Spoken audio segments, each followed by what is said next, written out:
Good morning, welcome all of you. Class 7th Mathematics, chapter number 4, Simple Equation, part number 3rd. Question number 5th of exercise 4.1. Write the following questions in statement forms.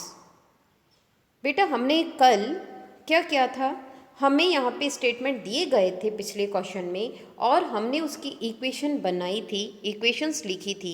लेकिन आज के जो question में हमें equation दी गई है और उसके बेस पे हमें स्टेटमेंट लिखना है।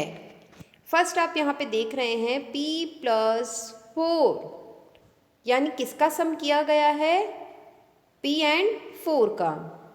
फिर हमारा आंसर यहाँ पे आता है 15। तो हमारा स्टेटमेंट बनेगा the sum of p and 4। ये जो p और 4 है इसका हमने यहाँ पे सम किया, तो the sum of p and 4 is 15। इस तरह से हमें यहाँ पे स्टेटमेंट को लिखना है। इक्वेशन हमें दी गई है। सेकंड आप यहाँ पे देखेंगे m-7, तो माइनस के लिए हम क्या बोलते हैं, सब्ट्रैक्शन बोलते हैं। हम स्टेटमेंट में क्या लिखेंगे, 7 सब्ट्रैक्ट फ्रॉम m, यानी हमने 7 को m में से माइनस किया है, तो हमारा आंसर क्या आया, 3 आया। आप यहाँ पे देखेंगे m7 subtract from m is 3। Next देखेंगे 2m, क्या है यहाँ पे, 2m इक्वल्स टू 7, तो हम लिखेंगे ट्वाइस अ नंबर m, यानी m को जब हमने डबल किया, इसको 2 से मल्टीप्लाई किया तो आया 2m। Twice a number m is 7। जो आंसर आता है उसे इस करके इंडिकेट करते हैं, इज 7 या gives 7। Twice a number m is 7।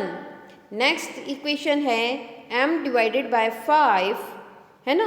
यहाँ पे कुछ भी डिजिट नहीं है तो हम न्यूमरेटर में 1 अज्यूम करेंगे। मैथ्स में यदि यहाँ पे न्यूमरेटर में कोई डिजिट ना हो तो 1 अज्यूम करते हैं, और यदि डिनोमिनेटर में कोई ना हो तो भी 1 अज्यूम करते हैं।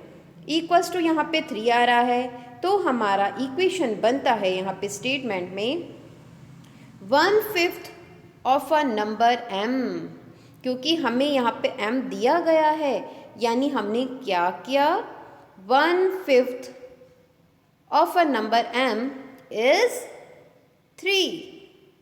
सेम यहाँ पे नीचे भी आप देखेंगे 3m, लेकिन यहाँ पे आपको, यहाँ तो कुछ नहीं था, हमने 1 अज्यूम किया फोर्थ में, फिफ्थ में हमें 3 दिया गया है।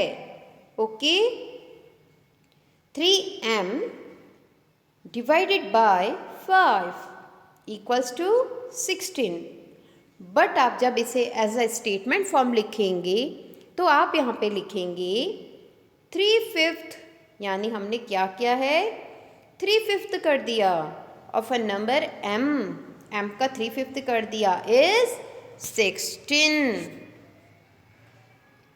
नेक्स्ट इक्वेशन देखेंगे यहाँ पे आप, सिक्स्थ 3p प्लस 4 इज 25, तो हम क्या लिखेंगे, 3 टाइम अ नंबर p, यानी सबसे पहले तो हमने 3p लिखा है, तो 3p को बोलते हैं 3 times a number p when added to 4, और हमने इसमें क्या किया, 4 को ऐड किया, प्लस किया, गिव्स 25।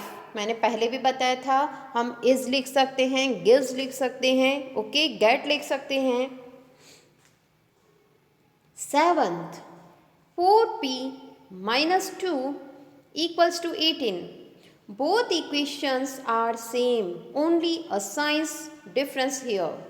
दोनों इक्वेशंस का पैटर्न सेम है, हमारे यहाँ पे ओनली जो है साइन का चेंज है छोटा सा।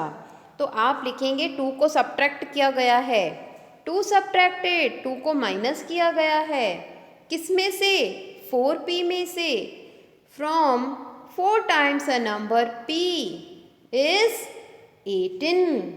ओके, नेक्स्ट है p डिवाइडेड बाय 2 तो है ही, इसमें हमने क्या किया, ऐड 2 किया, इक्वल्स टू 8 आता है, तो हम क्या लिखेंगे, ऐड 2, यहाँ पे कुछ नहीं तो हम 1 एज्यूम करेंगे न्यूमरेटर में, 1/2। 1/2 को हम क्या पढ़ सकते हैं, हाफ, यानी आधा बोलते हैं इसको, इंग्लिश में हाफ कहते हैं। Half of a number p, add 2 to half number of a p to get 8। तो इस तरह से हम क्या करते हैं, इक्वेशंस में जो हमें इक्वेशंस दी गई हैं उसे हम स्टेटमेंट फॉर्म में लिखेंगे। Thanks for watching.